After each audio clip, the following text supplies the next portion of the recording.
ایک حاجی صاحب بیمار تھے۔ کئی سالوں سے ہر ہفتے پیٹ سے 4 بوتل پانی نکلواتے تھے۔ اب ان کے گردے واش ہوتے ہوتے ختم ہو چکے تھے۔ ایک وقت میں آدھا سلائس ان کی غذا تھی۔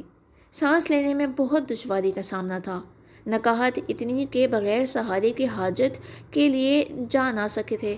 ایک دن چودھری صاحب ان کے ہاں تشریف لے گئے اور انہیں سہارے کے بغیر چلتے دیکھا تو بہت حیران ہوئے۔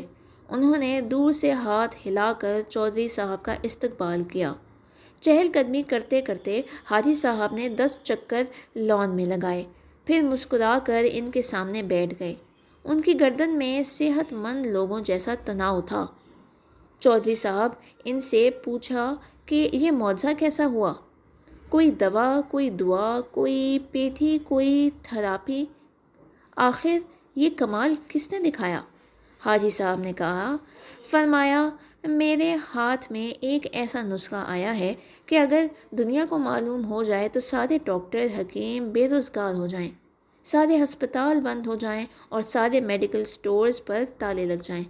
چودھری صاحب مزید حیران ہوئے کہ آخر ایسا کون سا نسخہ ہے جو آپ کے ہاتھ آیا ہے؟ حاجی صاحب نے فرمایا کہ میرے ملازم کی والدہ فوت ہو گئی۔ میرے بیٹوں نے عارضی طور پر ایک 6-7 سالہ بچہ میری خدمت کے لیے دیا۔ میں نے ایک دن بچے سے پوچھا کہ آخر کس مجبوری کی بنا پر تمہیں اس عمر میں میری خدمت کرنا پڑی ہے؟ بچہ پہلے تو خاموش رہا، پھر سسکیاں بھر کے بولا ایک دن میں گھر سے باہر نکلا، میری امی ابو بھائی بہن سب سیلاب میں بہہ گئے، میرے مال مویشی ڈھور ڈنگر زمین پر رشتہ داروں نے قبضہ کر لیا، اب دنیا میں میرا کوئی نہیں، اب 2 وقت کی روٹی اور کپڑے کے عوض آپ کی خدمت پر مامور ہوں۔ یہ سنتے ہی حاجی صاحب کا دل سج گیا اور پوچھا بیٹا کیا تم پڑھو گے؟ بچے نے کہا ہاں۔ حاجی صاحب نے مینیجر سے کہا کہ اس بچے کو شہر کے سب سے اچھے اسکول میں داخل کرواؤ۔ بچے کا داخل ہونا تھا، اس کی دعاؤں نے اثر کیا، قدرت مہربان ہو گئی۔ میں نے 3 سالوں کے بعد پیٹ بھر کر کھانا کھایا۔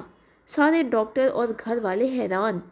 اگلے روز اس یتیم بچے کا ہاسٹل میں داخلہ دلوایا اور بغیر سہارے کے ٹوائلٹ تک چل گیا۔ میں نے مینیجر سے کہا کہ شہر سے 5 ایسے اور بچے ڈھونڈ کر لاؤ جن کا دنیا میں کوئی نہ ہو۔ پھر ایسے بچے لائے گئے، انہیں بھی اسی اسکول میں داخل کروا دیا گیا۔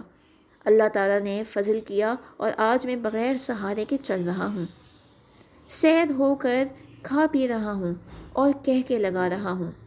حاجی صاحب سینہ پھلا کر گلاب کی کیاریوں کی طرف چل دیے اور فرمایا میں اب نہیں گروں گا جب تک یہ بچے اپنے قدموں پر کھڑے نہیں ہو جاتے۔